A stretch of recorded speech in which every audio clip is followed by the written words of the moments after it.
என் போர்க்கொடி மறவர் படைகளே, இந்த காத்தப்ப புலித்தேவர் வாழ்ந்த மண்ணில் இங்கு வருகை தந்த என் பிஎம்டி இரத்த உறவுகளே, அனைவரையும் இந்த மண்ணை சேர்ந்தவன், இந்த மாவட்டத்தை சேர்ந்தவன் என்ப முறையில் உங்கள் அனைவரையும் வருக வருக என வரவேற்கிறேன். இன்று நடக்கக்கூடிய கூட்டம் கல்வி, பொருளாதாரம், மது பழக்கம், பெண் குழந்தைகள் பாதுகாப்பு, 2026 சட்டமன்றத்தை எதிர்நோக்குதல், இப்படி பல விஷயங்களுக்காக இந்த கூட்டத்தை நடத்துகிறோம்.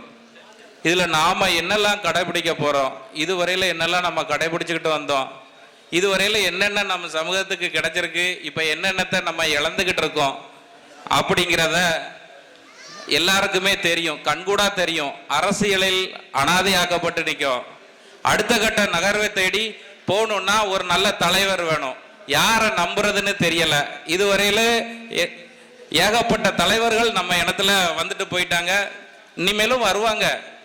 ஆனா இப்போதைக்கு நம்ம உரிமைகளை பெற்றுத்தரணும் அப்படின்னா அதுக்கு ஒரு நம்பகமான ஆள் வேணும். ஏன்னா இது சிங்க கூட்டம், நிறைய அமைப்புகள், நிறைய கட்சிகள் இருக்கத்தான் செய்யும். ஆனா அதுல உண்மையா யார் இருக்கா, இந்த மக்களுக்கு ஒண்ணுனா ஒரு விஷயத்தை கையில் எடுத்து அதை செய்யறதுக்கு யார் இருக்கா அப்படிங்கிறத நாம முடிவு பண்ணணும்.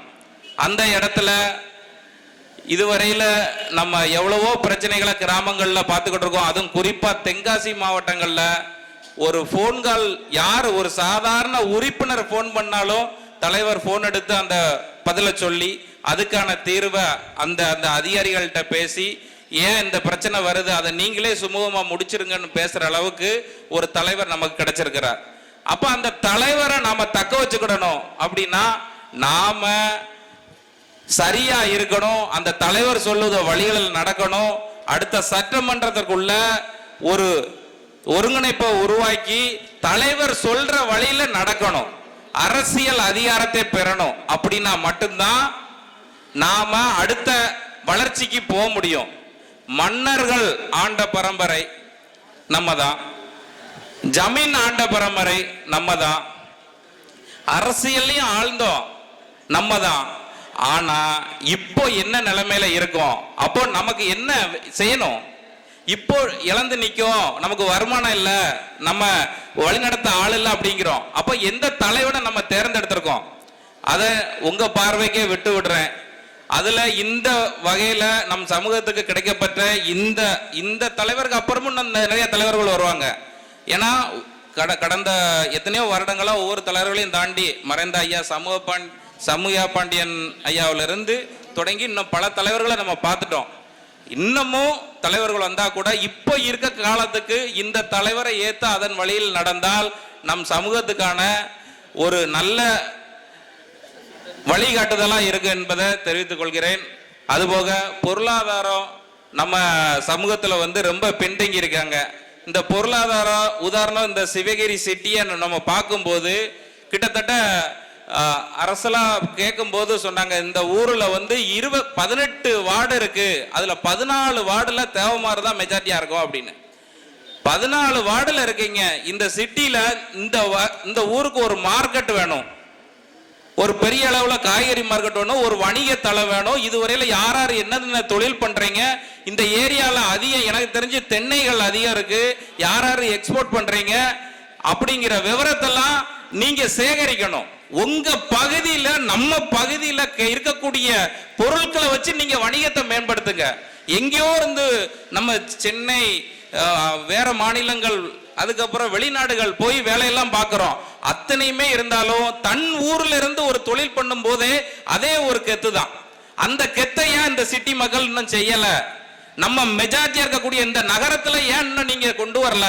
மற்ற கிராமங்களை பார்க்கிறோம். திருநெல்வேலி பகுதியில போய் பாருங்க, குறிப்பிட்டு நிறைய ஊர்களை சொல்லலாம். அப்படியே மின்னுது. வணிக வளங்கள், மார்க்கெட்டு, பஸ் ஸ்டாண்டுன்னு தனியா உருவாக்கி இருக்காங்க. இன்னும் செய்யணும். அது போக இங்க இருக்கக்கூடிய தேவர் மகா சபையை நம்ம பாராட்டுவோம். ஃபண்டு கலெக்ட் பண்றதுல ஒற்றுமையை சிறப்பா கொண்டு போயிட்டு இருக்காங்க. அதே மாதிரி இன்னும் அந்த வணிகத்துல மேம்படுத்துறதுக்கு வழிவகை பண்ணணும் அப்படிங்கிறதையும் நான் கேட்டுக்கிட்டேன். அதுபோக இளைஞர்களும் என்ன தொழில் செய்யனே தெரியாம இருக்கதா நிறைய பேர் சொல்றாங்க. இப்போ ஒரு சிலர் நம்ம மீட்டிங்கை பார்த்துட்டு, அண்ணே நீங்க வர்த்தகத்துல இருக்கீங்க, எங்களுக்கு உதவி பண்ணுங்க. உதவி பண்றோம் அப்படின்னா நீ என்ன தொழில் பண்றனா, எனக்கு என்ன தொழில் பண்ணனே தெரியல அப்படிங்காங்க. வந்த உடனே என்ன பண்றாங்க, கடன் கேட்கறாங்க, எனக்கு கடன் கொடுங்க நான் தொழில் பண்ணிடுறேன் அப்படிங்காங்க. அது கிடையாது. நீங்க கேட்க வேண்டியது என்னன்னா, ஒரு தொழிலோட வாங்க, அந்த தொழிலை நீங்க என்ன பண்ணணும், அடுத்த கட்டத்துக்கு என்ன கொண்டு போகணும் அப்படிங்கிறதுக்கு வழியை நாங்க காட்டுதோம். அதனால தொழிலே இல்லை அப்படிங்கிறவங்க பாதையை தேடாதீங்க, பாதையை நீங்க உருவாக்குங்க. எப்பவுமே தனக்குன்னு ஒரு சக்தி இருக்கு. அதுலயும் இந்த தேவர் இனத்துல இந்த மறவர் இனத்துக்கு ஒரு சக்தி இருக்கு. நாம அந்த வாசுதேவன் போற பிரிட்டிஷ்காரனே அந்த புக்குல எழுதியிருக்கான், ஒவ்வொரு குண்டுகளும் ஒவ்வொரு தொலை போடுது, தொலை போடும் போது அந்த ஓட்டைகள் அடைக்கப்படுது. எப்படி அடைக்கிறாங்க அப்படிங்கிறத அந்த பிரிட்டிஷ்காரனுக்கே புரியல. அந்த நேரத்துல அவங்க தெரிஞ்சுக்கிட்டது என்னன்னா, ஒவ்வொரு தனும் போய் மார்பை கொடுத்து அந்த தொலையை அடைச்சிருக்கான். அப்பேற்பட்ட வீரமான பரம்பரையில பிறந்த நம்ம இன்னைக்கு என்ன தொழில் செய்யறது, என்ன பண்றதுன்னு தெரியாம முழிச்சுக்கிட்டு இருக்கோம். நல்ல வசதியானவங்க, நல்ல தொழில இருக்கவங்க சமூகத்துக்கு வரமாட்டாங்க. ஒரு நடுத்தரமா இருக்கக்கூடியவங்க, ரொம்ப கீழே இருக்கவங்க தான் சமூகத்துக்கு வராங்க. அப்போ நம்ம என்ன செய்யணும்னா, அதுக்கு தகுந்த ஆட்களை செலக்ட் பண்ணி என்ன தொழில் செய்யணுங்கிறத நீங்க உருவாக்கி அதை தெரிஞ்சுக்கிட்டு அந்த ஆலோசனையை கொண்டு போனீங்கன்னா, நாம அதுக்கான ஆளை உங்ககிட்ட கொண்டு போய் சேர்த்து உங்களோட தொழிலை வளர்த்துறதுக்கு இந்த பிஎம்டி சார்பாக நாங்க இருக்கோம். அதுவும் தென்காசி மாவட்டத்திலேயே இருக்கோம் என்பதை தெரிவிச்சு கொண்டு, அது போக நிறைய நம்ம வரலாறுகள் நிறைய பேசிட்டோம். ஆல்ரெடி நம்ம ரத்தத்திலேயே அந்த ஒரு வீரியம் மிக்க ஒரு பவர் இருக்கு. அந்த பவரை நம்ம இப்ப குடிப்பழக்கத்தால எல்லாருமே அமுக்கிடுறோம். நம்ம பவருங்கிறது தெம்பா நின்று நம்ம தொழில ஜெயிச்சு நம்ம கெத்தா வாழ்ந்தா மட்டும்தான். கெத்துனா இந்த வண்டியை திருக்கிட்டு போறதோ அல்லது மீசையை முறுக்கிட்டு போறதோ, 4 பேர் முன்னால காலரை தூக்கிட்டு போறதோ கெத்து கிடையாது. நீ நல்லா வாழு, காரு பங்களாவோட வாழு, அடுத்தவர்களோட இணக்கமாறு, எந்த சமூகமா இருந்தாலும் இணக்கமாறு, விரோதியா பார்க்காத, உன் குடும்பத்துக்காரனை முதல்ல நல்லா பாரு, கூட இருக்கவன நல்லா பாரு, கூட பிறந்தவனை நல்லா பாரு. நிறைய செய்திகள் பார்க்கிறோம், தேவமார் மட்டும்தான் கூட பிறந்தவன் கூட வெட்டிக்கிட்டு குத்திக்கிட்டு நிக்கான். அடுத்த சாதியில் இது நடக்க மாட்டுக்கு. அவங்களை எல்லாம் நீ முதல்ல பார்த்துட்டு நீ அதுக்கப்புறம் நீ சமூகத்துக்கு வா, சமூகத்துல தொழில் பண்ணு. உங்களுக்கு எவ்வளவோ பேரு, நேத்து கூட நம்ம மாநில அமைப்பு செயலாளர் அண்ணன் வள்ளிக்கன் தவறு ஒரு பதிவு போட்டிருக்காரு, எந்த வேலையா இருந்தாலும் செய்ய தகுதியுடையவன் நீ வா, உனக்கு வேலை ரெடியா இருக்கு அப்படிங்காரு. அப்ப நீ அதெல்லாம் பயன்படுத்திக்கங்க.